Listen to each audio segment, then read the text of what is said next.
Adakah Anda percaya akan kisah seorang wanita Estonia yang bekerja di sebuah kafe di sebuah bandar kecil yang bertemu dengan seorang lelaki Malaysia hanya selama 3 hari, lalu berkahwin dengannya dan kini menetap di Kuala Lumpur? Apa yang lebih menakjubkan ialah lelaki itu membina semula rumah ibu mertuanya tanpa berkata apa-apa selama 3 tahun. Adakah perkara seperti ini benar-benar mungkin berlaku? Bagaimana pertemuan biasa seorang pengembara bertukar menjadi sebuah kisah drama yang menyentuh hati menghubungkan dua negara? Sebelum itu, sila tekan butang langganan dan like. Baiklah, mari kita mulakan kisah hari ini. Salam sejahtera semua. Kisah yang akan saya sampaikan hari ini adalah kisah benar yang sukar dipercayai. Saya akan menceritakan bagaimana pertemuan selama 3 hari di sebuah negara kecil bernama Estonia telah mengubah sepenuhnya nasib dua insan dan bagaimana cinta mereka mengubah kehidupan seluruh keluarga. Nama saya Andra Lindberg. Saya dilahirkan dan dibesarkan di Pernu, sebuah bandar pantai kecil di barat Estonia. Ramai mungkin tidak tahu di mana terletaknya Estonia, tetapi ia adalah sebuah negara kecil dengan kira-kira 1,3 juta penduduk di tepi Laut Baltik, sebuah negara yang indah yang terletak di antara Rusia dan Latvia. Saya mengambil jurusan antropologi budaya di sebuah universiti di Tallinn, ibu negara.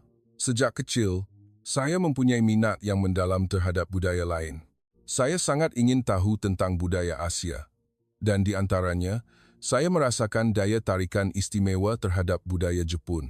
Semasa di universiti, saya pernah terfikir untuk mengambil jurusan minor dalam pengajian Jepun. Namun, realiti selepas tamat pengajian tidaklah semanis yang disangka. Estonia terkenal sebagai negara IT yang maju, tetapi tidak banyak pekerjaan dalam bidang antropologi budaya yang saya minati.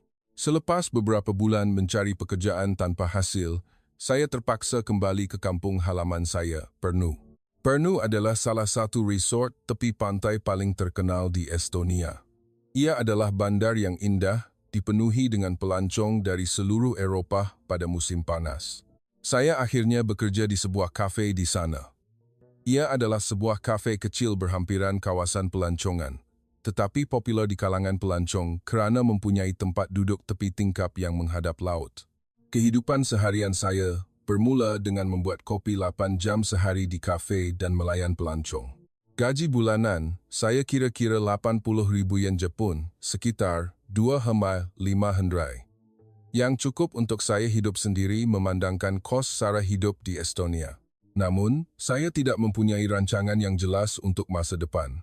Saya hanya bertahan setiap hari. Sejak kecil, saya membesar dengan menonton drama Jepun. Drama seperti Oshin sangat popular di Estonia. Kemudian, pelbagai drama Jepun lain seperti Himeko dan Ryoma disiarkan, dan saya menonton semuanya tanpa gagal. Saya sangat terkesan dengan budaya keluarga, budaya kerja, dan semangat gigih rakyat Jepun. Terutamanya, saya terpikat dengan intonasi dan ekspresi bahasa Jepun yang indah, lalu saya mula belajar bahasa Jepun secara autodidaktik. Saya mencari kuliah bahasa Jepun di internet, mendengar musik Jepun, dan cuba menonton filem Jepun tanpa sarikata. Sudah tentu, saya tidak sempurna, tetapi saya mencapai tahap di mana saya boleh melakukan perbualan asas. Namun, dalam kehidupan sebenar, saya tidak pernah mempunyai peluang untuk menggunakan bahasa Jepun. Hampir tiada orang Jepun di Estonia. Kadang-kadang pelancong Jepun datang, tetapi kebanyakannya bercakap dalam bahasa Inggris dan saya tidak mempunyai keberanian untuk memberitahu mereka bahawa saya boleh berbahasa Jepun. Jepun bagi saya hanyalah sebuah negara yang jauh di dalam televisyen. Orang di sekeliling saya tahu saya berminat dengan Jepun, tetapi mereka menasihati saya untuk menjadikannya sebagai hobi sahaja dan tidak terlalu taksub. Saya sering mendengar kata-kata seperti, secara realistiknya, Jepun terlalu jauh dan ia adalah dunia yang berbeza daripada kita. Saya juga berfikir bahawa kata-kata itu betul. Saya memujuk diri sendiri bahawa saya harus berpuas hati dengan hobi pribadi sahaja. Bagi saya, musim panas sentiasa menjadi musim sibuk. Pernu adalah resort tepi pantai terbaik di Estonia. Jadi dari Jun hingga Ogos, ramai pelancong berpusu-pusu datang. Kebanyakannya pelancong dari Jerman, Finland, Sweden, dan Denmark, dan kadang-kadang ada juga yang datang dari Amerika atau Kanada. Saya Saya memulakan hari dengan mengisar biji kopi segar, menghidangkan pencuci mulut tradisional Estonia, dan membersihkan meja. Dari pukul 8 pagi, pelanggan tetap tempatan mula datang, dan selepas pukul 10 pagi, pelancong mula berpusu-pusu. Kerja di kafe adalah monoton. Ia adalah pengulangan perbualan bahasa Inggris yang bermula dengan "Good morning, how can I help you?" dan berakhir dengan "Have a nice day." Kadang-kadang pelancong bertanya tentang budaya Estonia atau maklumat perjalanan, dan saya akan menerangkan dengan terperinci, tetapi kebanyakannya hanya minum kopi, memandang laut, dan kemudian pergi. Walaupun rutin harian itu membosankan, saya merasa selamat. Ia adalah hari yang dapat diramal, pendapatan yang stabil, dan persekitaran yang damai, jadi saya memilih kestabilan daripada perubahan. Namun, jauh di lubuk hati, saya sentiasa mengimpikan kehidupan yang berbeza. Terutamanya apabila menonton drama Jepun, saya sering berfikir, bagaimana rasanya tinggal di tempat seperti itu. Saya cemburu dengan kehidupan dinamik watak utama dalam drama dan keberanian mereka untuk tidak takut mencuba cabaran baharu. Tetapi, saya rasa itu adalah impian yang mustahil dalam realiti. Jepun terlalu jauh dari Estonia, dan kosnya juga tidak murah.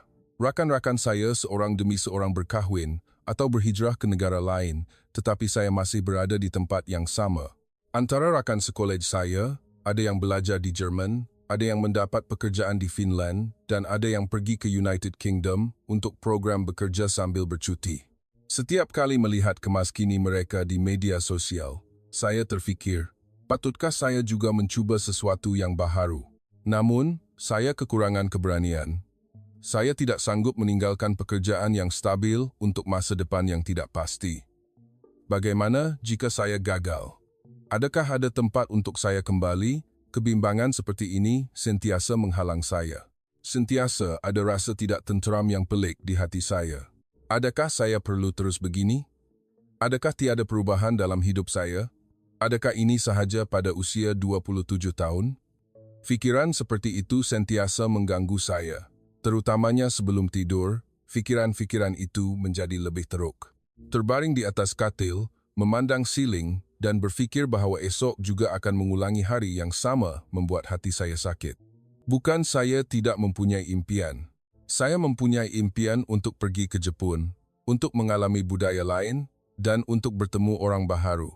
Tetapi apabila saya memberitahu orang di sekeliling saya tentang impian-impian itu, mereka akan memberikan respons seperti, "Fikirkanlah secara realistik. Anda ada pekerjaan yang stabil, mengapa hendak mengambil risiko?" Ibu saya juga berkata, "Andra, pekerjaan awak sekarang pun tidak buruk. Mengapa asyik memikirkan perkara lain?" Kadang-kadang, semasa bekerja di kafe, saya akan memandang keluar tingkap. Laut Baltik yang biru dan pantai berpasir putih benar-benar indah. Melihat pelancong mengagumi pemandangan itu, saya menyadari bahawa tempat saya tinggal adalah tempat yang begitu indah. Namun, apabila melihatnya setiap hari, keistimewaannya hilang. Sampai bila saya perlu hidup hanya dengan memandang pemandangan di luar tingkap ini, saya juga ingin melancong ke tempat lain dan melihat pemandangan baharu. Apabila fikiran seperti ini muncul, hati saya menjadi lebih sakit. Kerana pelancong tinggal hanya beberapa hari dan kemudian pergi, tetapi saya perlu kekal di sini. Terutamanya apabila menonton drama Jepun, rasa sesak itu menjadi lebih teruk. Watak utama dalam drama semuanya mengambil cabaran baharu, bertemu jodoh, dan merealisasikan impian mereka, tetapi realiti saya terlalu biasa. Walaupun saya ingin menjadi seperti watak utama dalam drama, saya memujuk diri sendiri bahawa itu hanyalah drama. Ibu saya kadang-kadang berkata, "Andra, jika awak gembira, itu sudah cukup. Jangan inginkan terlalu banyak." Tetapi sejujurnya, saya tidak pasti sama ada saya benar-benar gembira. Saya tidak sengsara, tetapi saya sentiasa merasakan ada sesuatu yang penting hilang dalam hidup saya. Saya tidak tahu apa yang hilang itu dan saya juga tidak tahu bagaimana mencarinya. Pada suatu petang Selasa, saat yang akan mengubah hidup saya sepenuhnya tiba.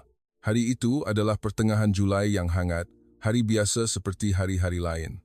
Pada waktu pagi, pelanggan tetap tempatan datang, dan pada waktu makan tengah hari, kafe sibuk dengan pelancong. Kira-kira pukul 3 petang, ketika pelanggan agak berkurangan, seorang lelaki Asia masuk ke kafe. Pada mulanya, saya menyangka dia adalah pelancong dari China atau Korea. Dia kelihatan tinggi dan tampan, tetapi ada sesuatu yang tenang dan menawan tentangnya. Namun, apabila saya mendengar suaranya bercakap di telepon bimbit, saya terkejut. Sudah jelas itu bahasa Jepun. Ya, saya di Pärnu, Estonia. Ia benar-benar indah di sini. Lautnya cantik, dan orangnya ramah. Saya bercadang untuk bergerak ke Tallinn esok, dan saya rasa saya akan kembali ke Tokyo dengan penerbangan petang lusa. Jantung saya mula berdebar. Sungguh, seorang lelaki Jepun datang ke kafe kami. Selama ini saya sangat berharap untuk berpeluang bercakap dengan orang Jepun secara langsung setelah belajar bahasa Jepun, dan akhirnya peluang itu tiba. Dia meletakkan telepon dan menghampiri kaunter. Dia kelihatan kekok apabila meminta Americano, one please dalam bahasa Inggris yang tidak lancar. Saya memberanikan diri dan menyapa dalam bahasa Jepun, konnichiwa. Kopi apa yang Anda mahu? Pada saat itu, saya melihat matanya terbeliak luas.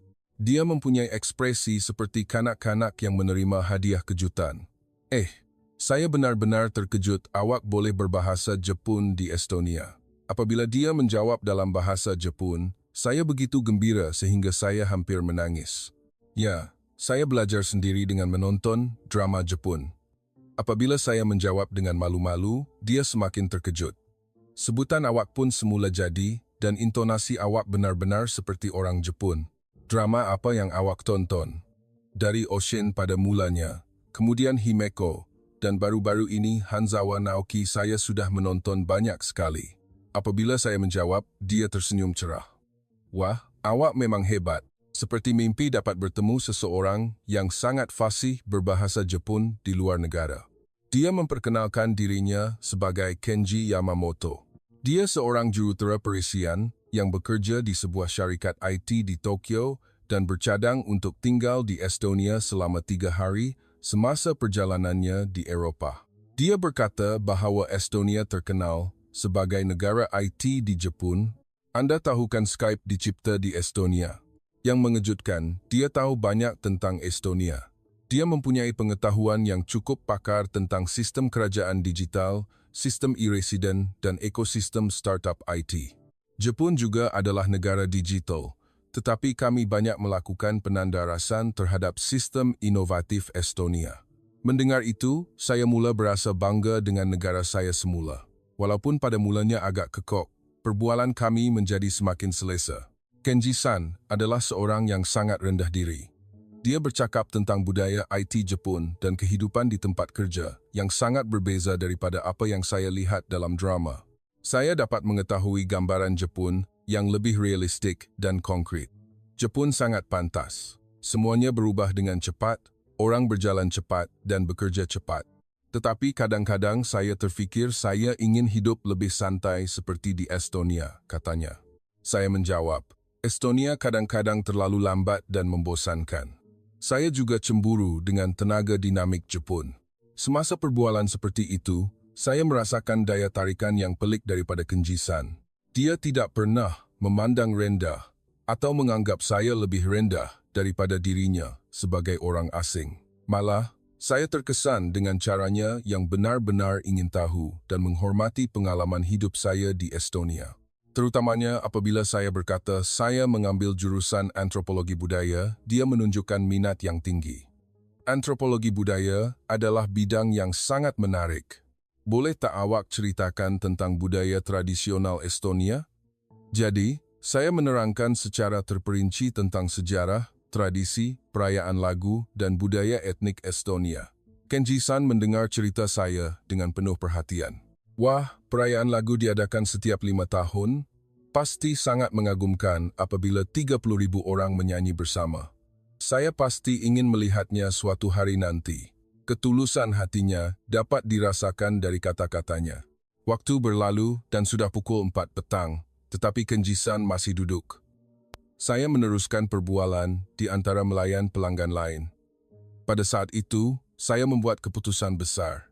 Jika Anda tidak keberatan, saya boleh tunjukkan sekitar Pärnu. Saya habis kerja pukul 6 hari ini.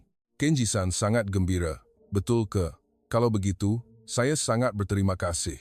Kadang-kadang membosankan melancong sendirian, jadi saya sangat gembira jika ada orang tempatan yang membimbing saya. Saya sendiri terkejut betapa proaktifnya saya. Biasanya saya seorang yang introvert, tetapi pada masa itu, saya benar-benar berani. Selepas bekerja, saya berjalan di tepi pantai Pernu bersama Kenji-san. Pantai Pernu pada bulan Julai benar-benar indah. Pemandangan pantai berpasir putih, laut biru, dan matahari terbenam yang harmoni seperti dalam mimpi. Kenji-san juga mengagumi, ini benar-benar tempat yang indah. Jepun juga mempunyai banyak laut, tetapi suasana ini berbeza. Saya menerangkan tentang sejarah dan budaya Estonia. Kisah kemerdekaan dari Kesatuan Soviet, keindahan Laut Baltik, hidangan tradisional Estonia, dan adat resamnya. Kenji-san mendengar dengan penuh minat. Orang Estonia memang tabah. Sangat mengagumkan bagaimana mereka mengatasi sejarah yang sukar dan membina negara yang damai dan indah ini. Kata-katanya membuat saya terharu. Jarang sekali orang asing memahami sejarah negara kami dengan setulus hati. Petang pertama itu benar-benar istimewa. Kami berjalan bersama di Bandar Lama Pernu, melihat bangunan zaman pertengahan, dan menikmati hidangan tradisional Estonia di sebuah restoran kecil. Kenji-san bertanya tentang nama setiap hidangan dengan penuh minat. Ini dipanggil kama. Ia adalah pencuci mulut tradisional Estonia, dibuat dengan mencampur oat dan barley yang dikisar ke dalam yogurt. Oh, rasanya seperti kinako Jepun. Ia sangat wangi dan lazat. Dengan cara ini, kami dapat berkongsi budaya masing-masing melalui makanan. Kenji-san juga menerangkan secara terperinci tentang budaya makanan Jepun. Jepun mempunyai pelbagai jenis makanan. Terdapat hidangan istimewa mengikut wilayah dan hidangan yang dimakan juga berubah mengikut musim. Terutamanya, jenis sushi dan ramen tidak terkira banyaknya. Mendengar cerita seperti itu, saya terfikir bahawa saya ingin pergi ke Jepun suatu hari nanti dan merasai hidangan tersebut secara langsung. Semasa berjalan di tepi pantai, kami juga bertukar cerita tentang kehidupan masing-masing. Kenji-san berkata dia dilahirkan dan dibesarkan di Tokyo, mengambil jurusan kejuruteraan komputer di universiti, dan telah bekerja di sebuah syarikat IT selama 5 tahun. Pada mulanya, saya ingin membangunkan permainan, tetapi kini saya bekerja dalam bidang fintech. Ia adalah pekerjaan yang agak memuaskan. Saya juga menceritakan kisah saya. Bagaimana saya belajar antropologi budaya tetapi tidak dapat mencari pekerjaan dalam bidang itu dan akhirnya bekerja di kafe. Bagaimana saya mula berminat dengan budaya Jepun dan masa depan yang saya impikan. Kenji-san berkata, dengan kemahiran bahasa Jepun Andra-san, saya rasa awak boleh bekerja di Jepun. Apabila saya mendengar kata-kata itu, hati saya berdebar. Adakah mudah bagi orang asing untuk bekerja di Jepun? Sudah tentu tidak mudah, tetapi ia juga tidak mustahil. Terutamanya jika awak fasih berbahasa Jepun dan mempunyai pemahaman yang mendalam tentang budaya seperti Andra-san, pasti ada peluang. Kami akhirnya berpisah selepas pukul 10 malam itu, dan saya benar-benar berat hati. Boleh tak kita berjumpa lagi esok? Saya masih ada banyak tempat yang ingin tunjukkan. Apabila saya berkata begitu, Kenji-san menjawab, saya pula yang patut berterima kasih. Esok pun, saya harap awak dapat meluangkan masa. Melihat Kenji-san berjalan kembali ke hotel, saya merasakan perasaan yang pelik. Teruja dan pada masa yang sama, rasa berat hati menyelubungi saya. Saya sudah berat hati memikirkan dia akan pergi lusa. Malam itu, saya tidur dengan perasaan teruja yang sudah lama tidak saya rasakan. 2 hari berikutnya juga sama. Kenji-san tinggal di Pernu selama 3 hari dan datang ke kafe kami setiap hari. Selepas saya habis kerja, kami akan berjalan-jalan di sekitar Pernu. Kami melawat setiap tempat, termasuk Istana Pernu, pantai berpasir Pernu, bangunan indah di Bandar Lama, dan tempat-tempat tersembunyi yang hanya diketahui oleh penduduk tempatan. Pada hari kedua, kami pergi ke Museum Pernu. Terdapat pelbagai pameran yang menunjukkan sejarah dan budaya Estonia dan Kenji-san melihatnya dengan penuh minat. Terutamanya, di pameran yang menunjukkan proses kemerdekaan Estonia, dia mengagumi. Memang hebat bangsa ini. Mereka memenangi kemerdekaan dengan lagu. Kemerdekaan Estonia benar-benar damai. Ia dipanggil revolusi menyanyi.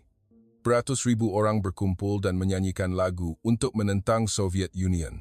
Apabila saya menerangkan, Kenji-san berkata, Jepun juga mengalami pelbagai perubahan dalam sejarahnya, tetapi apabila memikirkan itu, ini lebih menyentuh hati. Semasa perbualan seperti itu, saya merasakan bahawa Kenji-san bukan sekadar pelancong yang menikmati percutian. Dia adalah seorang yang mempunyai hati yang benar-benar ingin memahami dan menghormati budaya lain. Sikap seperti itu kelihatan sangat menarik. Pada hari ketiga, kami pergi ke sebuah perkampungan nelayan kecil berhampiran Perno. Ia adalah tempat yang sering saya kunjungi semasa kecil, dan ia adalah tempat di mana kami dapat melihat kehidupan sebenar penduduk tempatan kerana ia bukan kawasan pelancongan. Kenji-san berkata, "Terima kasih banyak kerana menunjukkan tempat seperti ini. Apabila hanya melihat tempat pelancongan, sukar untuk mengetahui wajah sebenar sesebuah negara, tetapi terima kasih kepada awak, saya dapat melihat intipati Estonia." Di jeti kecil di perkampungan itu, kami bercakap lama. Kami bercakap tentang perubahan sosial yang pantas di Jepun dan kehidupan santai di Estonia, tentang kelebihan dan kekurangan masing-masing. Segalanya cepat di Jepun. Penghantaran tiba keesokan harinya, dan kereta api bawah tanah datang setiap 2 minit. Ia mudah, tetapi kadang-kadang terasa terlalu cepat. Estonia adalah sebaliknya. Semuanya santai dan bagus, tetapi kadang-kadang membosankan. Kami sering memilih perkara yang selamat daripada mencuba perkara baharu. Saya menyatakan perasaan saya dengan jujur. Kemudian, Kenji-san berkata, "Andrea-san nampaknya suka cabaran baharu. Bertemu saya begini juga pasti satu cabaran, bukan?" Kata-katanya betul. Biasanya, saya tidak akan proaktif menghampiri orang asing dan menawarkan diri untuk membimbing mereka. Sejak bertemu Kenji-san, saya rasa ada sesuatu yang berubah. Saya rasa lebih berani daripada biasa. Apabila saya berkata begitu, Kenji-san tersenyum dan menjawab, "Saya juga sama. Saya benar-benar bertuah dapat bertemu Andrea-san di Estonia." Pada saat itu, saya merasakan jantung saya berdebar. Saya menyadari bahawa perasaan yang lebih daripada sekadar kawan sedang berkembang. Namun, Kenji-san akan pergi esok dan hakikat itu membuat saya sangat berat hati. Akhirnya, saat perpisahan tiba, Kenji-san akan bertolak ke Tallinn awal pagi esok dan kembali ke Jepun 2 hari kemudian. Malam terakhir itu, kami mengucapkan selamat tinggal sambil melihat matahari terbenam di tepi pantai. Terima kasih banyak, Andrea-san. 3 hari di Estonia ini mungkin akan menjadi perjalanan paling istimewa dalam hidup saya. Rasa berat hati dapat dirasakan dari suara Kenji-san. Saya juga merasakan yang sama. Saya pula yang patut berterima kasih. Saya banyak belajar tentang Jepun dan saya benar-benar berseronok. Pada masa itu, Kenji-san mencadangkan, "Jika awak tidak keberatan, boleh kita bertukar maklumat hubungan?" Saya ingin terus berhubung melalui media sosial atau aplikasi message. Saya tentu saja berkata ya. Namun, dalam hati saya, perasaan saya bercampur baur. Saya terfikir bahawa kami mungkin akan berhubung pada mulanya, tetapi lama-kelamaan hubungan itu akan terputus secara semula jadi. Biasanya, orang yang bertemu semasa melancong hanya berhubung pada mulanya, dan kemudian hubungan itu beransur-ansur berkurangan apabila masing-masing kembali ke kehidupan harian mereka, bukan? Saya menyangka Kenji-san juga akan melupakan saya apabila dia kembali ke Jepun dan sibuk dengan kehidupan kerja. Itulah sebabnya saya lebih berat hati. Andrea-san, ia benar-benar masa yang istimewa. Kesan saya terhadap Estonia berubah sepenuhnya, dan saya tidak sangka dapat bertemu seseorang yang sangat fasih berbahasa Jepun. Mendengar kata-kata perpisahan terakhir Kenji-san, hati saya dipenuhi dengan emosi. Jika ada peluang suatu hari nanti, datanglah melawat Jepun. Pada masa itu, saya akan menjadi pemandu pelancong awak. Itu adalah kata-kata terakhir Kenji-san, tetapi saya menganggapnya sebagai kata-kata sopan sahaja. Namun, dalam hati saya, terfikir adakah peluang seperti itu benar-benar akan datang. Apabila saya menghantar Kenji-san di hentian bas lapangan terbang, banyak perasaan bercampur baur. Kesedihan, kerinduan, dan juga rasa teruja yang pelik. Saya berasa kosong apabila berfikir bahawa saya perlu kembali ke rutin harian saya yang asal. Saya melambaikan tangan sambil melihat bas itu pergi. Kenji-san juga melambai dari tingkap. Saya berdiri di situ sehingga bas itu tidak kelihatan, dan saya merasakan perasaan yang sangat pelik. Walaupun hanya 3 hari yang singkat, saya merasakan ada perubahan besar berlaku dalam hati saya. Dalam perjalanan pulang, saya terus berpikir, apakah perasaan ini? Adakah ia hanya rasa ingin tahu? Atau adakah ia perasaan lain? Yang pasti, pertemuan dengan Kenji-san mempunyai impak yang besar kepada saya. Minat saya yang selama ini samar-samar terhadap Jepun mula terasa jauh lebih konkret dan realistik. Malam itu, sebelum tidur, saya berpikir, adakah saya juga akan dapat pergi ke Jepun suatu hari nanti? Dan saya tidur sambil mengimbau kenangan bersama Kenji-san. Pada masa itu, saya tidak tahu bahawa pertemuan ini adalah permulaan yang akan mengubah hidup saya sepenuhnya. Selepas Kenji-san pergi, beberapa hari berikutnya benar-benar terasa kosong. Walaupun bekerja di kafe, fikiran tentang dia sering muncul. Dan saya juga berharap adakah pelancong Jepun lain akan datang. Namun, secara realistik, pelancong dari Jepun ke Estonia sangat jarang. Kira-kira seminggu kemudian, mesej pertama daripada Kenji-san tiba. Assalamualaikum, Andra-san. Saya sudah tiba di Jepun dengan selamat. Saya benar-benar merindukan masa di Estonia. Apa kabar awak? Apabila saya menerima mesej itu, hati saya berdebar. Sungguh, dia menghubungi saya. Saya segera membalas. Assalamualaikum, Kenji-san. Saya gembira awak selamat tiba. Saya baik-baik saja. Tetapi saya asyik teringat masa kita bersama Kenji-san. Begitulah bermulanya perbualan online kami. Pada mulanya, ia hanyalah ucapan salam yang sangat ringkas. Bagaimana cuaca hari ini? Bagaimana kerja kafe awak? Sekarang musim hujan di Jepun. Ia adalah perbualan biasa seperti ini. Namun, seiring dengan berjalannya waktu, perbualan kami menjadi semakin mendalam. Kenji-san berkongsi kehidupan harian Jepun dengan gambar. Dia menghantar pelbagai gambar, termasuk pemandangan kereta api bawah tanah Tokyo. Dia minum bir di Taman Sumida River, dan kafe berhampiran syarikatnya. Saya pula menceritakan tentang perubahan musim di Estonia dan kehidupan seharian saya di kafe. Terutamanya pada waktu petang, berkongsi hari kami masing-masing menjadi rutin. Oleh kerana perbezaan waktu antara Jepun dan Estonia kira-kira 6 jam, apabila saya habis kerja, Kenji-san sedang makan malam atau bersiap untuk pulang dari kerja. Hari ini, ada pelanggan istimewa datang ke kafe. Hari ini saya memulakan projek baharu di syarikat. Perbualan seperti ini menjadi semakin semula jadi. Selepas kira-kira sebulan, Kenji-san berkata, masa bercakap dengan Andra-san adalah masa paling menyeronokkan dalam sehari. Mendengar kata-kata itu, saya menyedari bahawa saya merasakan perasaan yang sama. Perbualan dengan Kenji-san selepas pulang dari kerja juga menjadi masa untuk saya menghilangkan penat seharian. Memasuki bulan kedua, perbualan kami menjadi lebih pribadi dan mendalam.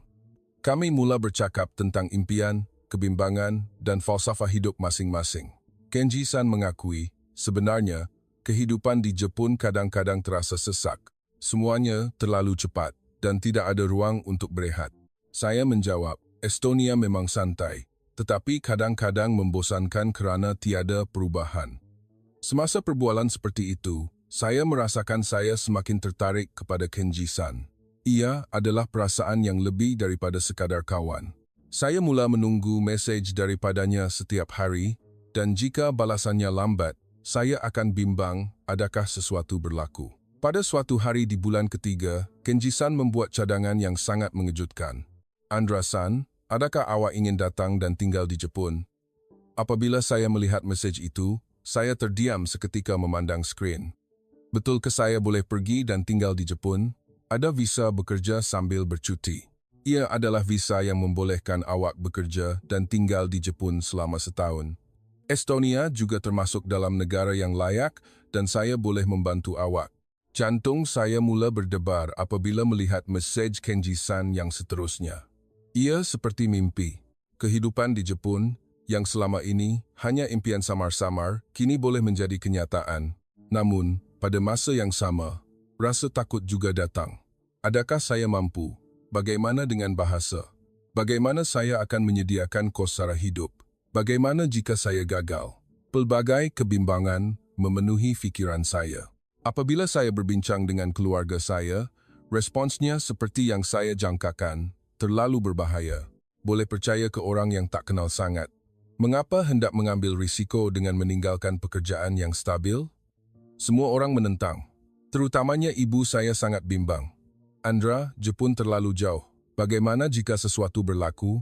Lagipun, awak hanya bertemu dengan dia selama 3 hari. Bagaimana awak boleh percaya orang yang hanya awak kenali melalui internet?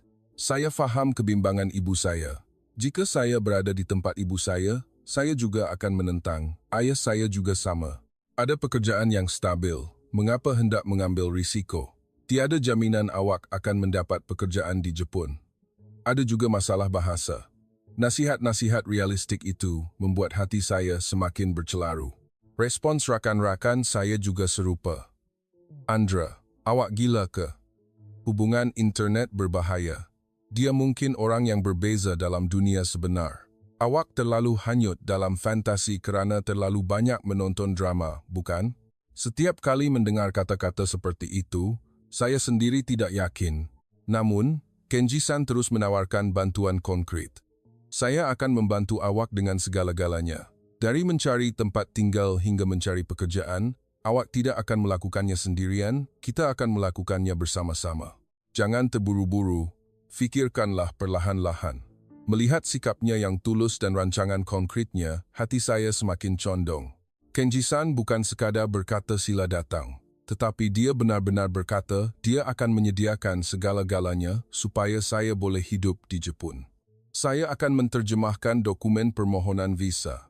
Saya akan menyusun dan menghantar semua maklumat tentang kos sara hidup Jepun, pengangkutan, dan sistem perubatan. Saya juga akan mencari tempat tinggal awal dan mengumpulkan maklumat pekerjaan. Ketulusan hatinya dapat dirasakan dari caranya yang benar-benar ingin membantu. Sebelum tidur pada waktu malam, saya berfikir, adakah saya akan menyesal seumur hidup jika melepaskan peluang ini? Atau bagaimana jika saya pergi tanpa berfikir dan gagal? Puluhan senario berputar dalam fikiran saya. Tetapi yang peliknya, rasa harapan lebih besar daripada rasa takut. Selepas sebulan berfikir, akhirnya saya membuat keputusan. Kenji-san, saya benar-benar ingin pergi ke Jepun. Tolong bantu saya. Tangan saya menggeletar setelah menghantar mesej itu. Itu adalah saat saya membuat keputusan terbesar dalam hidup saya. Balasan Kenji-san sangat cepat. Betul ke? Awak benar-benar akan datang. Saya sangat gembira. Mari kita mulakan persiapan sekarang. Saya akan bantu awak dengan segala-galanya. Kegembiraan dapat dirasakan dari mesej itu dan saya juga berasa lebih baik. Sejak itu, hari-hari saya benar-benar sibuk. Permohonan visa bekerja sambil bercuti ternyata lebih rumit daripada yang saya sangka. Saya perlu menyediakan dokumen, menterjemahkannya, mendapatkan notaris, dan juga menyediakan penyata bank. Kenji-san benar-benar membantu saya dengan setia. Dokumen ini patut diisi begini, dan bahagian ini saya akan terjemahkan di Jepun. Panduan yang dihantar oleh Kenji-san sangat terperinci, disusun mengikut peringkat dari permohonan visa hingga perkara yang perlu dilakukan selepas tiba di Jepun. Saya juga belajar bahasa Jepun dengan lebih gigih. Selama ini saya belajar melalui drama dan muzik dengan seronok, tetapi mulai sekarang saya perlu belajar bahasa Jepun yang benar-benar diperlukan untuk kehidupan. Kenji-san telah membuat dan menghantar senarai frasa asas yang diperlukan untuk hidup di Jepun, dan saya sangat berhempas pulas untuk menghafalnya. Dari ungkapan hormat asas seperti sumimasen, gomen nasai, arigatou gozaimasu, hingga ungkapan praktikal seperti berapa sewa, saya sedang mencari kerja. Saya ingin pergi ke hospital. Ia benar-benar pelbagai. Saya berlatih frasa-frasa ini setiap malam.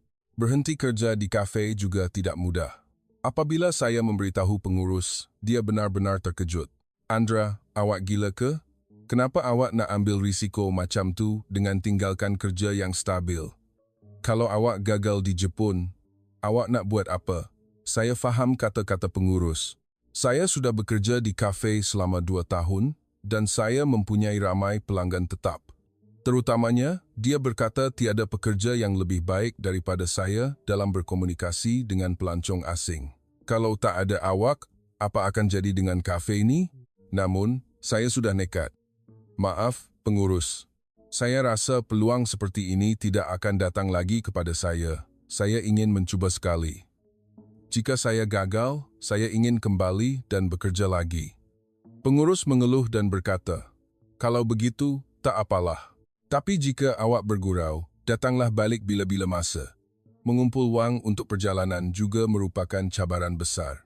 Yuran penerbangan dan kos sara hidup awal memerlukan jumlah wang yang agak besar. Wang yang saya kumpul selama 2 tahun tidak mencukupi. Jadi, saya mula bekerja sambilan di kafe lain pada waktu petang. Saya sering bekerja 12 jam sehari. Pada waktu siang, saya bekerja di kafe asal. Dan pada waktu petang, saya bekerja di kafe lain. Ia benar-benar sukar, tetapi saya dapat bertahan kerana mempunyai matlamat Jepun.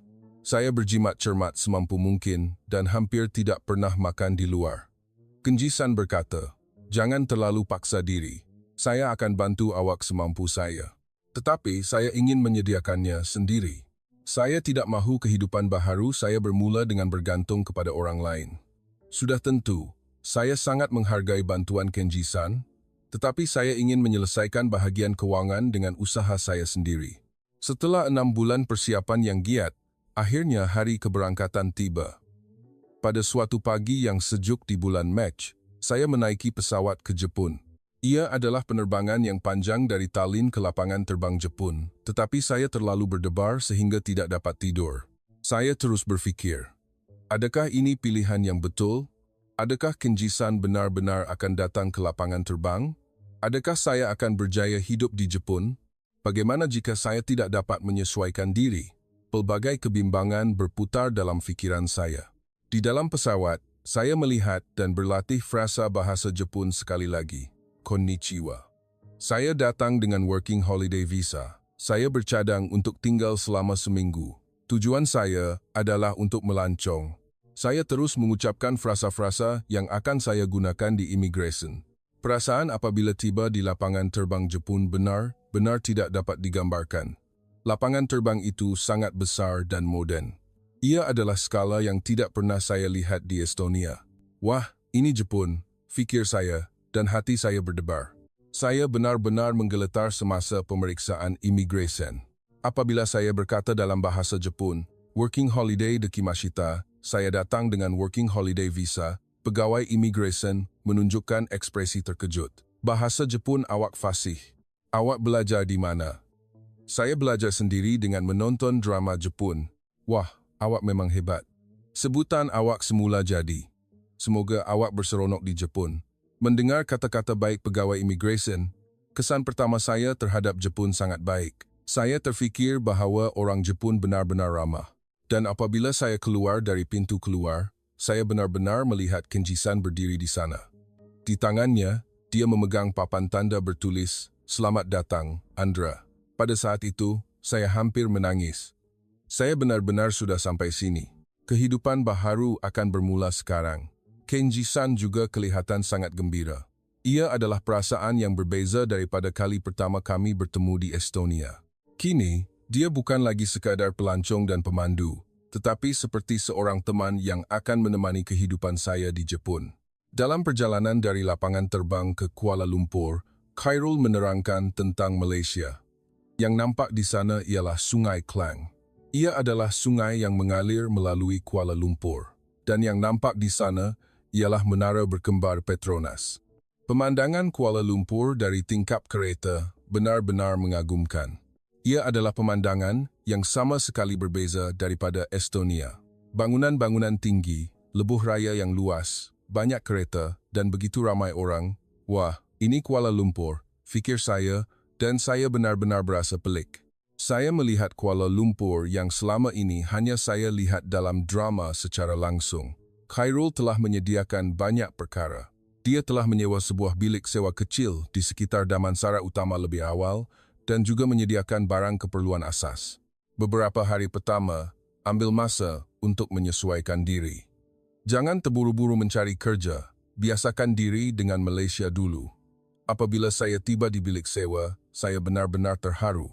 Ia kecil tetapi bersih, dan semua yang diperlukan ada. Peti sejuk, mesin basuh, katil, meja, semua perabot telah disediakan. Bagaimana awak sediakan semua ini? Saya mahu Andrasan selesa. Menyesuaikan diri dengan persekitaran baharu tidak mudah, kan? Malam itu, bersendirian di bilik sewa, saya mempunyai banyak fikiran. Saya benar-benar sudah datang ke Malaysia. Bagaimana saya akan hidup sekarang? Bersama rasa teruja, ada juga rasa takut. Namun, yang paling penting adalah harapan bahawa saya akhirnya akan memulakan cabaran baharu. Minggu pertama kehidupan di Malaysia benar-benar penuh dengan perkara pelik. Semuanya baharu dan semuanya pantas. Dari sistem pengangkutan awam hingga budaya penghantaran makanan, membeli belah dalam talian, ia adalah dunia yang sama sekali berbeza daripada Estonia. Terutamanya, saya sangat kagum dengan budaya digital Malaysia. Semua orang melihat telefon pintar di dalam LRT dan kebanyakan pembayaran dilakukan dengan kad atau telefon pintar. Saya fikir Estonia juga baik dalam digitalisasi, tetapi Malaysia benar-benar pada tahap yang berbeza. Khairul benar-benar membantu saya dengan setia supaya saya dapat menyesuaikan diri. Dia mengajar saya cara menaiki LRT, cara menggunakan kedai serbaneka, dan adab kehidupan di Malaysia satu persatu. Di Malaysia, ada hierarki. Anda perlu menggunakan bahasa yang sopan kepada orang yang lebih tua dan Anda perlu mematuhi adab.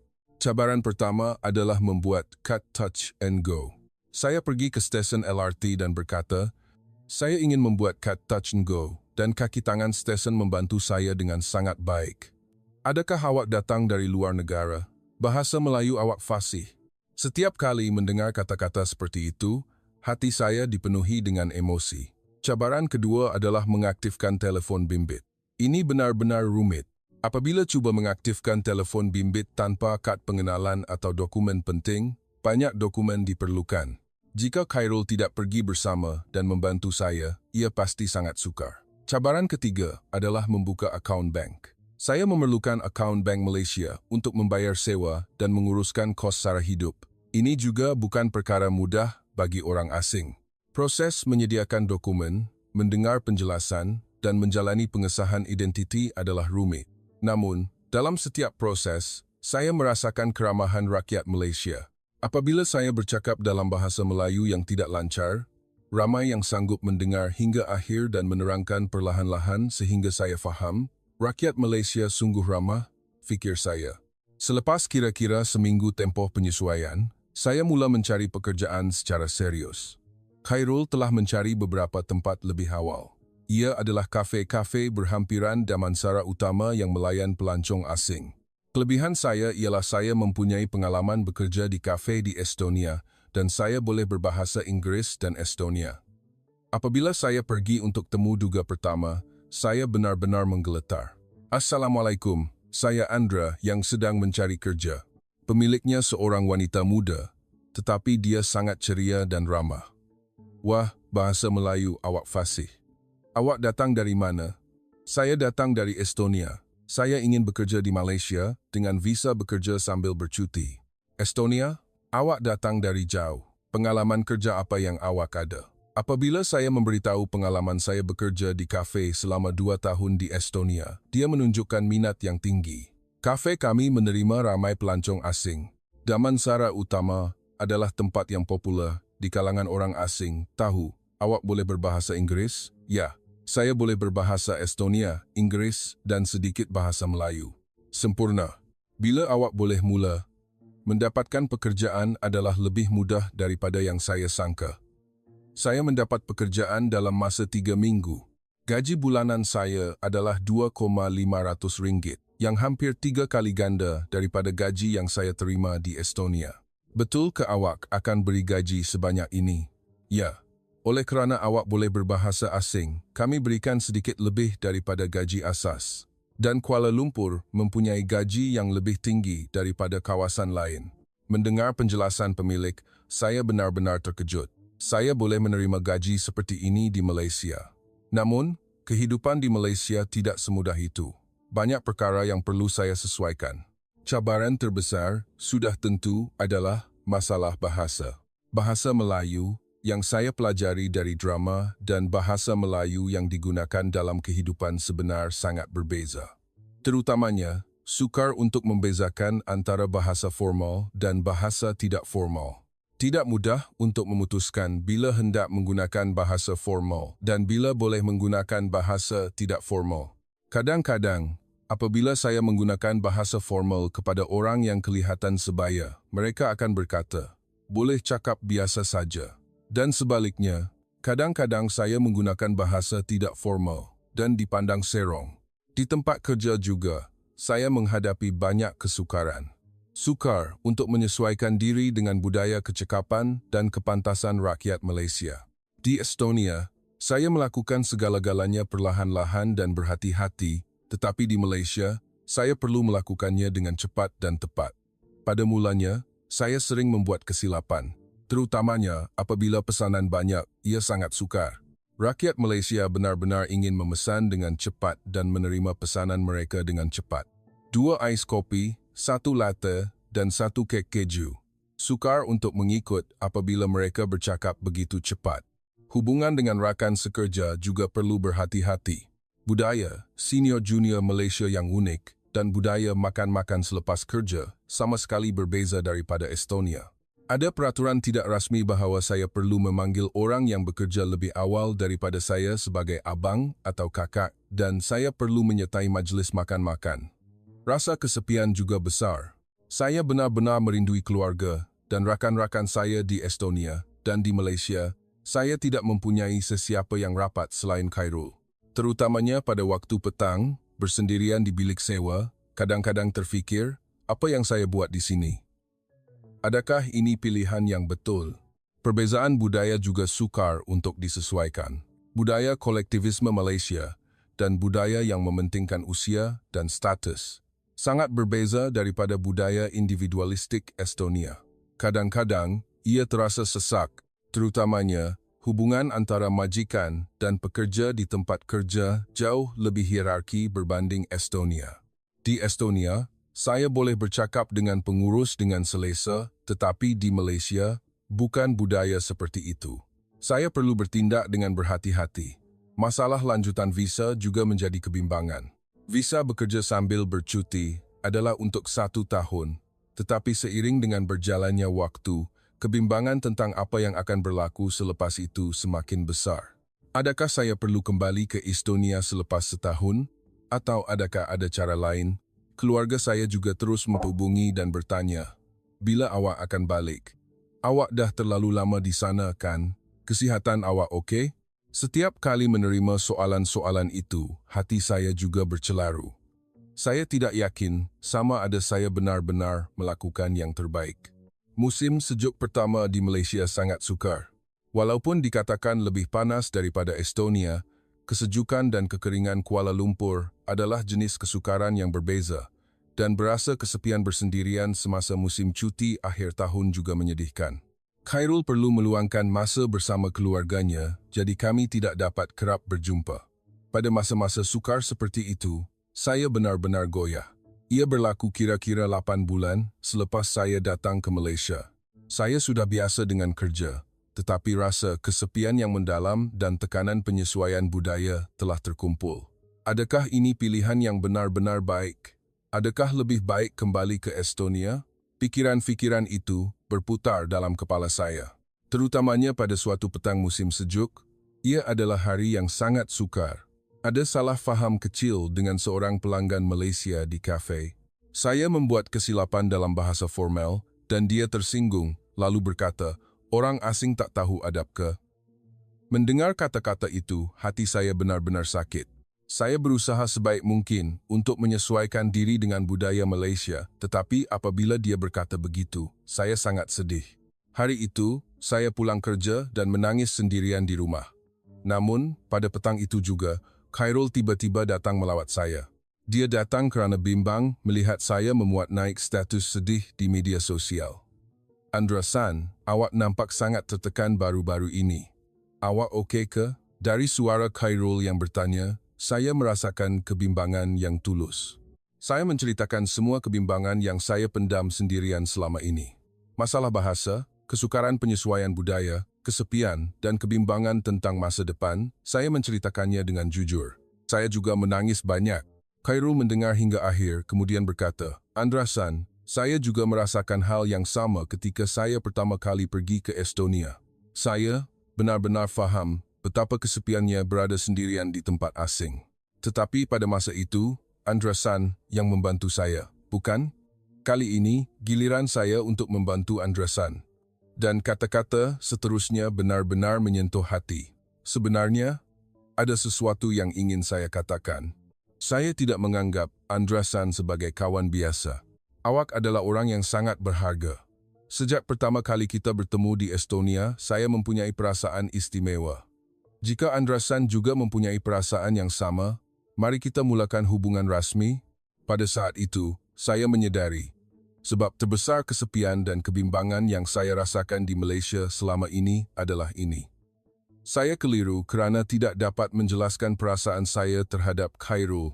Saya juga benar-benar menyukainya. Tetapi saya tidak tahu bagaimana untuk meluahkan perasaan itu dan berfikir sendirian.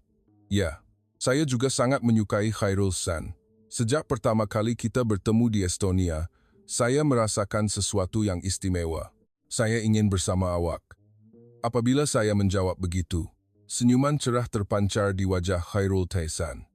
Pada saat itu, semua kesukaran di Malaysia seolah-olah hilang serta-merta. Kesepian, kebimbangan, kesukaran penyesuaian, semuanya terasa dapat ditanggung. Saya kini mempunyai teman yang boleh saya hadapi bersama, bukan lagi sendirian. Malam itu, saya dapat tidur dengan nyenyak setelah sekian lama. Dan keesokan harinya, semuanya kelihatan berbeza. Pekerjaan yang sama, rutin harian yang sama, tetapi sikap saya telah berubah sepenuhnya. Mulai sekarang, cabaran di Malaysia tidak lagi menakutkan saya. Selepas kami mula berpacaran, semuanya berubah. Khairul benar-benar membantu saya dengan setia supaya saya dapat menyesuaikan diri dengan kehidupan di Malaysia dengan lebih baik. Dia belajar bahasa Melayu bersama saya dan menerangkan tentang budaya Malaysia dengan lebih terperinci. Yang paling penting, dia sentiasa menjaga perasaan saya supaya saya tidak berasa kesepian. Kami berjumpa hampir setiap hari selepas pulang kerja, dan pada hujung minggu, kami melawat pelbagai tempat di Kuala Lumpur. Kami pergi ke Istana Negara, Muzium Negara, Menara Berkembar Petronas, Bukit Bintang, dan Taman KLCC. Saya juga dapat mengalami budaya makanan Malaysia dengan betul berkat Khairul. Saya menikmati pelbagai hidangan Malaysia seperti nasi lemak, laksa, roti canai, satai, char kway teow, dan asam pedas. Pada mulanya, saya menghadapi kesukaran dengan rasa pedas, tetapi lama-kelamaan saya mula terbiasa, malah merasakan ia lazat. Adakah awak suka makanan Malaysia? Ya, pada mulanya saya suka dengan makanan pedas, tetapi sekarang ia sangat lazat. Terutamanya, saya sangat suka nasi lemak. Semasa perbualan seperti itu, Khairul sangat gembira. Saya sangat gembira Andresan suka Malaysia. Kehidupan di tempat kerja juga jauh lebih baik. Oleh kerana hati saya stabil setelah mula berpacaran, saya dapat lebih menumpukan perhatian pada kerja dan kemahiran bahasa Melayu saya juga meningkat dengan cepat. Komunikasi dengan rakan sekerja menjadi lancar dan hubungan dengan pelanggan juga bertambah baik. Peranan saya di kafe juga semakin besar. Saya menjadi orang yang sangat diperlukan dalam melayan pelancong asing. Pemilik juga sering berkata, "Terima kasih banyak, Andresan, kerana jumlah pelanggan asing meningkat banyak berkat awak." Terutamanya, saya mempunyai keakraban istimewa dengan pelancong dari Eropah. Kerana saya berasal dari Eropah, saya dapat memahami budaya dan pandangan mereka. Awak datang dari Estonia? Wah, awak datang dari jauh. Bagaimana awak boleh datang ke Malaysia? Saya sering menerima soalan seperti ini. Setiap kali menerima soalan-soalan itu, saya menceritakan kisah saya. Bagaimana saya mula berminat dengan budaya Malaysia, pertemuan dengan Khairul, dan proses saya datang ke Malaysia. Pelanggan yang mendengar cerita seperti itu mengagumi, kisah awak sangat romantis. Seperti filem, mengalami musim-musim di Malaysia juga benar-benar istimewa. Estonia juga mempunyai musim, tetapi musim-musim di Malaysia mempunyai daya tarikan yang berbeza. Terutamanya, apabila bunga-bunga mekar pada musim bunga, saya benar-benar terharu. Saya pergi melihat bunga api sempena Hari Kebangsaan bersama Khairul di KLCC dan saya tidak akan melupakan keindahannya seumur hidup. Pada musim panas, Kami melihat bunga api di Sungai Klang sambil menikmati angin sungai yang sejuk, dan pada musim luruh, kami melihat pemandangan hutan hujan tropika yang subur di Taman Negara, mengagumi keindahan alam semula jadi Malaysia. Apabila salji pertama turun pada musim sejuk, saya merasakan teruja sambil berjalan-jalan bersama Khairul. Dengan meluangkan masa seperti itu, saya mula memahami negara Malaysia dengan lebih mendalam. Bukan Malaysia yang saya kenali melalui drama atau anime, tetapi saya mula mengalami Malaysia yang sebenar, tempat orang sebenar hidup. Dan saya menyadari bahawa Malaysia itu benar-benar menarik. Setahun berlalu lebih cepat daripada yang saya sangka. Apabila visa bekerja sambil bercuti saya akan tamat, saya perlu membuat keputusan besar. Adakah saya akan kembali ke Estonia atau mencari cara untuk kekal di Malaysia? Namun, pada masa itu, Khairul membuat cadangan yang sangat mengejutkan. Pada suatu petang musim bunga, kami berjalan-jalan di Taman KLCC dan dia tiba-tiba berlutut dan melamar, "Andra San, sudikah awak berkahwin dengan saya?" Ia adalah lamaran yang sangat mengejutkan, tetapi pada masa yang sama, ia sangat semula jadi. Kami sudah hidup bersama selama setahun, mengenali satu sama lain dengan mendalam, dan merancang impian dan masa depan kami bersama. Namun, saya perlu pergi ke Estonia dahulu dan bertemu ibu bapa Andra San secara rasmi. Itu adabnya, bukan? Apabila saya mendengar kata-kata Khairul ini, saya benar-benar terharu. Walaupun dia seorang Malaysia, dia menghormati budaya dan adab Estonia, dan saya sangat berterima kasih. Jika ibu bapa awak mengizinkan, barulah kita berkahwin secara rasmi. Saya akan membantu Andra San dengan segala-galanya supaya awak boleh kekal di Malaysia. Saya menjawab ya kepada cadangan Khairul yang tulus. Dan pada saat itu, saya benar-benar gembira. Beberapa minggu kemudian, Khairul benar-benar datang ke Estonia dan bertemu ibu bapa saya. Pada mulanya, ibu bapa saya agak terkejut, tetapi melihat ketulusan dan keikhlasan Khairul yang telah belajar salam asas Estonia, mereka mula membuka hati mereka. "Tere, minu nimi on Khairul." Ibu bapa saya benar-benar terkejut melihatnya menyapa dalam bahasa Estonia. "Saya benar-benar mencintai Andra. Saya akan menyayanginya seumur hidup. Saya akan hidup dengan menghormati kedua-dua budaya Estonia dan Malaysia." Mendengar kata-kata tulus Khairul, ayah dan ibu saya juga membuka hati mereka. Jika anak perempuan kami gembira pergi ke Malaysia, itu sudah cukup. Kami lega kerana Khairul benar-benar mencintai Andra. Apabila saya mendapat restu ayah saya sangat gembira. Majlis perkahwinan kecil di Estonia benar-benar hangat. Ia adalah majlis di mana keluarga dan rakan-rakan rapat berkumpul dan meraihkan. Khairul memakai baju Melayu tradisional dan saya memakai pakaian tradisional Estonia, menjadikannya majlis perkahwinan istimewa yang menggabungkan dua budaya. Pada saat itu, saya menangis memikirkan bahawa kami benar-benar sudah menjadi keluarga. 3 tahun yang lalu, saya hanyalah seorang pekerja biasa di sebuah kafe kecil di Pernu, tetapi kini saya seorang wanita yang sudah berkahwin, memulakan kehidupan baharu di Malaysia. Selepas berkahwin, saya dapat memohon permit penduduk tetap di Malaysia dan saya juga mendapat peluang untuk bertukar kerja ke tempat yang lebih baik. Dengan mengalami sendiri sistem pendidikan dan sistem jaminan sosial Malaysia, saya semakin kagum dengan aspek sistematik negara ini. Hanya melihat insurans kesihatan sahaja, ia benar-benar sangat baik. Beban kos hospital jauh lebih rendah daripada Estonia. Dan kualiti perkhidmatan perubatan juga tinggi. Pencen kebangsaan, insurans pekerjaan, semua sistem jaminan sosial dikendalikan secara sistematik. Khairul ternyata lebih berkemampuan daripada yang saya sangka. Apabila saya mengetahui, dia sebenarnya bertanggung jawab dalam projek-projek yang sangat penting di syarikat IT besar. Dia adalah seorang pekerja yang diiktiraf di syarikatnya. Yang paling penting, Khairul adalah seorang yang benar-benar telah menyediakan banyak perkara untuk saya lebih awal. Walaupun sebelum saya datang ke Malaysia, dia telah merancang dan menyediakan segala-galanya untuk penyesuaian hidup saya di Malaysia. Tempat tinggal, pekerjaan, maklumat kehidupan, dia mengambil berat tentang segala-galanya dengan setia. 3 tahun selepas berkahwin, kami melawat Estonia semula. Saya teruja dan juga gementar kerana melawat kampung halaman selepas sekian lama. Saya juga tidak sabar untuk bertemu ibu bapa dan rakan-rakan, Tetapi saya juga ingin tahu sejauh mana saya telah berubah setelah tinggal di Malaysia selama 3 tahun. Namun, apabila kami tiba di rumah ibu saya benar-benar terkejut kerana rumah itu telah berubah sepenuhnya. Rumah lama yang saya tinggal sejak kecil telah tiada dan di tempatnya berdiri sebuah rumah baharu yang cantik dan moden. Bata dan bumbung baharu dengan penebat yang lebih baik, tingkap baharu, dan reka bentuk luaran yang moden. Ia adalah rumah yang sama sekali baharu.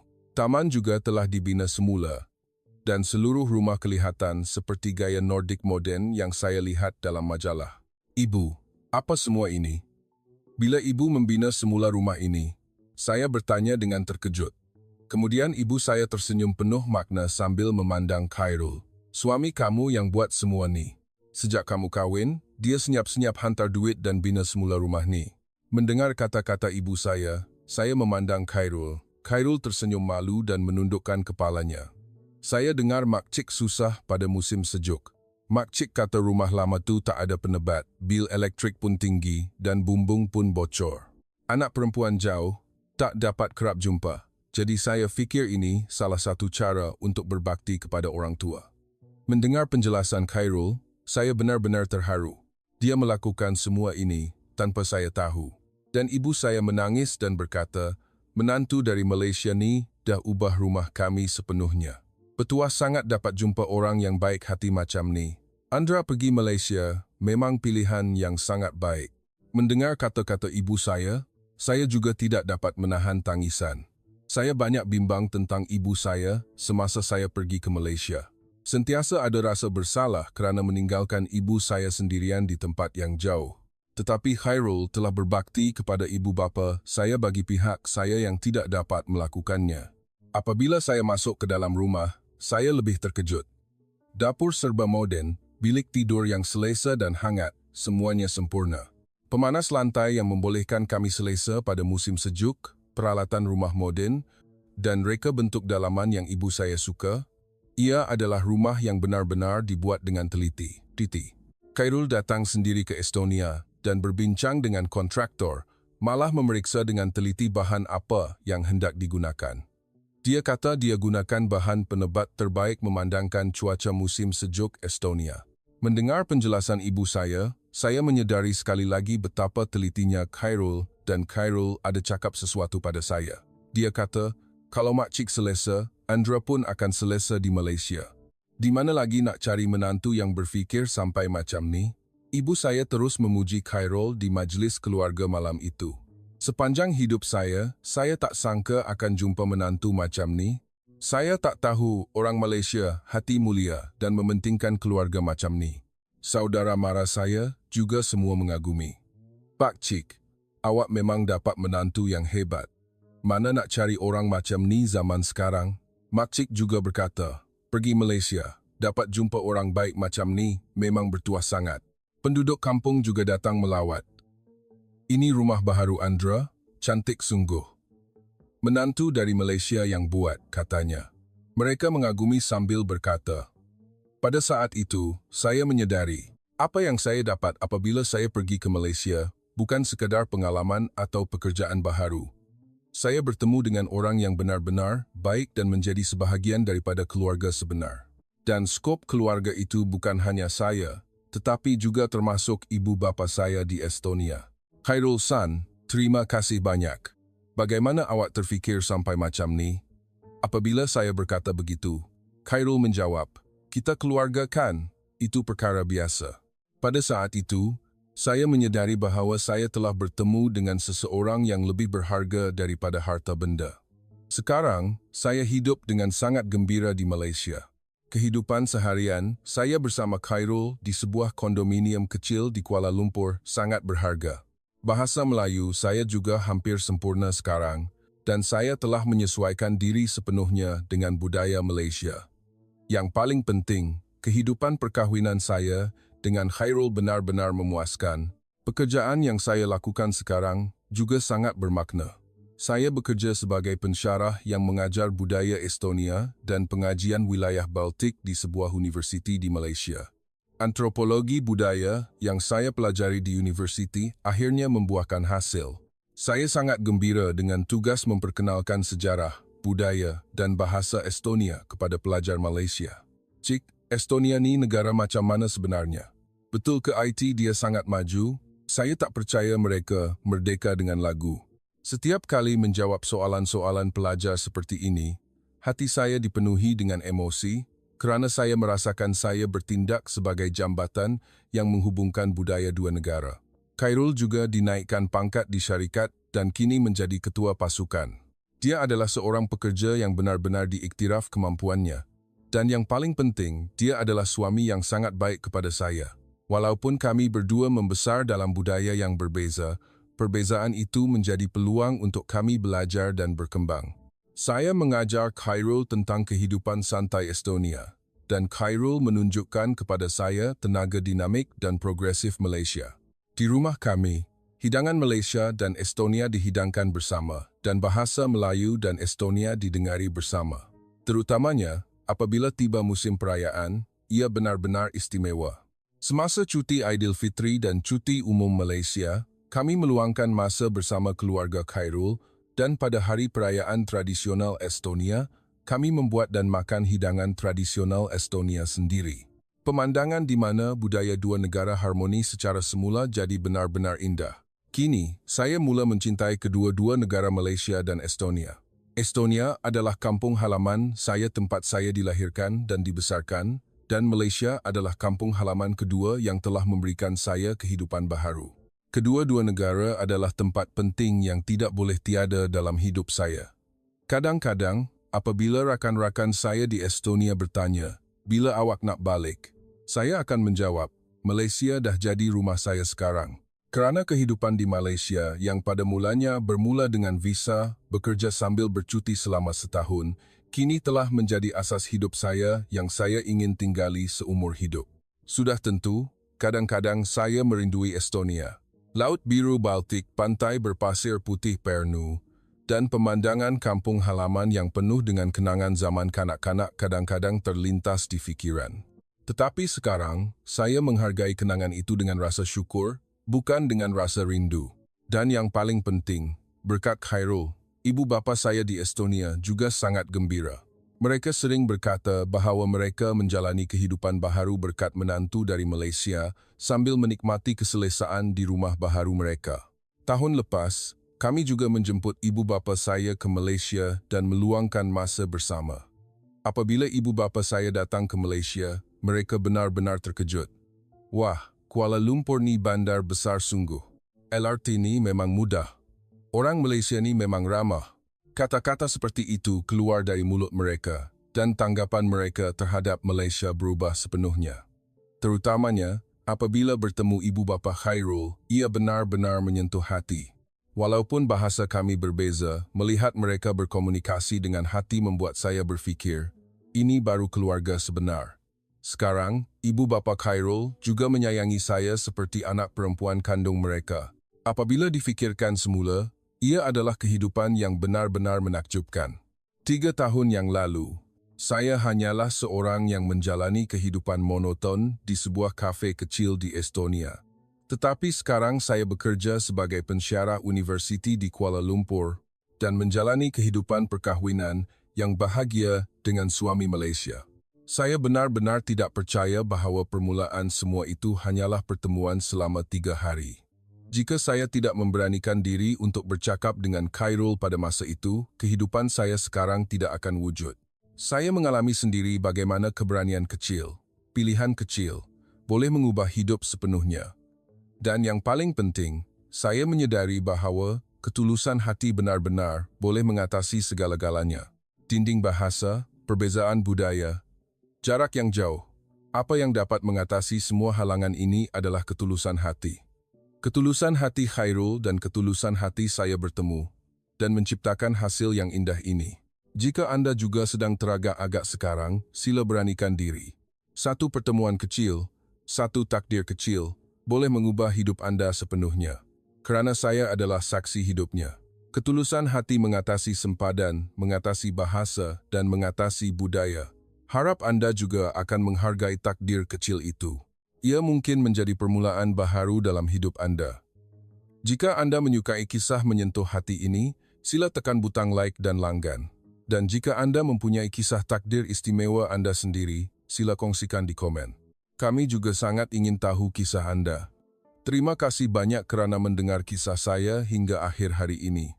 Saya dengan tulus berharap takdir yang indah akan datang kepada Anda semua. Terima kasih.